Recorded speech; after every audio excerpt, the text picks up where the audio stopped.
Cute kangaroo, cute kangaroo, cute kangaroo. Hello everybody, welcome back to another video on Cute Kangaroo, and in today's video I'm going to be talking about Heartless, why you should read it, why I love it, and basically just ranting about it. First things first, this is one of my favorite books ever. I have a lot of favorite books, but this one definitely has to be on the top 3, which is saying something. I'm easy to please, but this book exceeds 5 stars. It's like has to be 6 stars because everything about this is great, and I'm going to tell you why I love it. So let's get into the video. First of all, this book is about the Queen of Hearts and her backstory, so already by that you kind of have an idea where this book is headed, but forget all of that. Just focus on what's happening right now. It's about Catherine, the main character, and her dream is to become a baker, to have her own bakery with her best friend, who is also her maid. Her name is Marianne. And they're best friends. Her parents are pretty wealthy, not like king and queen wealthy, but they're wealthy. So obviously they don't want her being in love with some like poor person. They want her to marry the king. But everything kind of goes for a wild turn when Jest shows up, the main interest and the court jester. And Jest, I love him so much. He is one of the best book boyfriends, let me tell you. He's funny. He is a walking green flag. I don't know how else I can put him into words. He's a walking green flag with a jester hat. That's really all I can tell you. But Jest, the best love interest. One of the best love interests you could have. So obviously, this book is a forbidden romance. So Catherine and Jest, obviously there's something going on between them. They kind of like each other, but her parents obviously don't allow it because they are snobby rich people. But that's just basically like a synopsis of the book, like a summary of what it's about. But the characters in this book, they are amazing. Not all of them, most of them are snobby, annoying, and just bad people. But the 4 main characters, Raven, Kath, Hada, and Jest, they are the main 4. We call them, me and my Heartless best friend, Addie, we're like this with Heartless. We call them the M Squad. If you read the book, you'll realize why, so hopefully that'll influence you to read the book so you can realize why we call them the M Squad. But those are the main 4 characters, and all of their personalities are so great, and I love them so much. They are amazing, and I think about them a lot, actually. I don't think it's very healthy, but that doesn't matter. The way this book is written is great. For some people, it may be hard to get into because of how descriptive the language is, and that's why the book is kind of long. It's not super long, but it's like average. So for some people, the descriptive language, how they like explain details about like the scenery and stuff like that, that might be why it's harder for some people to get into it. But overall, it's so worth it, and it adds on to the story so well, and it makes it all worthwhile. When I went to London and Paris, I could not go anywhere without seeing something Alice in Wonderland related, and I was safe nowhere. And I'm not even safe in my own room anymore because now I bought this while I was in Paris because it's the Queen of Hearts. It's what this book is about. I needed it, and it also came with this guy. We don't like him. He's some of you guys are like, short king. No. This is our queen. We don't like him, but we love her. So I have her on my bookshelf right where I have Heartless because, you know, she needs to be with her book, right? So I love this so much. She's so cute with her little dress and her little heart staff baton. Is that like a lollipop? I have no idea, but I love this so much. I also, for Christmas, got this blind box.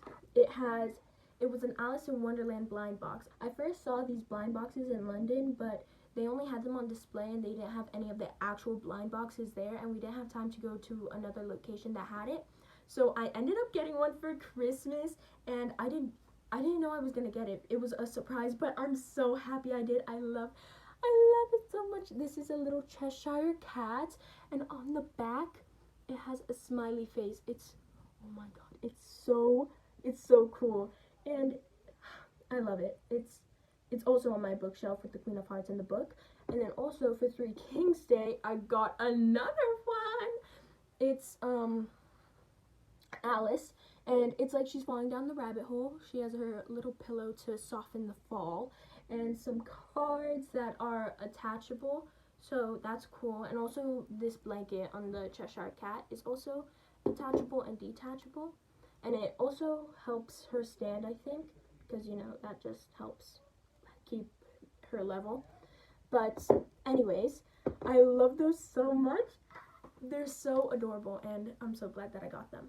Anyways, a few weeks ago, I had an Alice in Wonderland marathon with Addie. We watched Alice in Wonderland and Alice in Wonderland Through the Looking Glass together, and it brought back so many memories. And it also shows that the Queen of Hearts is always just misunderstood. Like, it's not her fault she's evil. She's had a rough life, and you can't blame her for that. It's just, like, you can't blame her for the things that she went through that made her turn out evil. Like, it's not her fault. She's misunderstood, and if you guys don't like her, 6 feet away at all times. But I love her so much, and those movies were so amazing. I also watched the Alice in Wonderland animated movie while I was reading Heartless. Once I was a few, like maybe 1 or 2 chapters in, I decided to watch the movie, and I liked seeing some of the references that had already been mentioned in the book, like the rocking horse fly. When I saw that in the book, I was like, oh hey, I know that. So that was cool. And I like the live action movies better because I don't know, because they're longer, it has more plot, because the animated one, it didn't have much plot, but that added onto the whimsy part of the movie. But still, I like the live action ones better. Also, you know how much I love Jest? I love him so much that I have a poster of him on my wall. This is my bed, the poster's right there, so when I wake up, I just see Jest. Best thing to wake up to. Like, you cannot compete with waking up to Jest. Me and Addie both have the poster because if you pre-ordered one of Marissa Meyer's new books, you got that poster, and let me tell you, I was so excited. I got it mostly only for Jest. It was the Marissa Meyer Heartthrob poster with all of the main love interest in the Lunar Chronicles and Heartless, and I want to read the Lunar Chronicles, but I mostly got it just for Jess, but also because when I do read the Lunar Chronicles, I also have the love interest right there. But yes, that's my little rant about how I have Jess on my wall. Something else I want to talk about is this Alice in Wonderland indie horror game that's being developed by Symphony Sonata on Instagram. You definitely need to go check her out because it's so great. Basically, the game is about Alice and her journey in Wonderland, but it's kind of a darker twist because Alice in the real world was in a mental institution, and while she was trying to escape, she fell into Wonderland. But that's not the part Addie and I love. We love the fact that there's Cordelia and Charlie, the Queen of Hearts and the Mad Hatter, and their relationship, because they're basically in love with each other. And if you've read Heartless, that might sound a little weird because Kat and Hannah are definitely not, like, in a relationship. But in this game, it's different. Just think about them as 2 separate worlds. Hannah and Kath there, Cordelia and Charlie here. Don't worry about that relationship. Worry about Charlie and Cordelia. Basically, they were in the mental institution before Alice came along, and when they were trying to escape, they also fell into Wonderland, where they then became the Queen of Hearts and the Mad Hatter. But definitely go check out her Instagram because she has a bunch of lore on there, and she gives updates about how the game is going, and it's so great. Me and Addie are obsessed. We've literally written short stories about them because of how much we love them. We're obsessed, let me just tell you. But I think I'm going to wrap it up there. Thank you guys so much for watching. I hope you all enjoyed this video, and I hope I convinced you to read Heartless. So make sure to like, comment, share, and subscribe, and I'll see you all in the next one. Bye!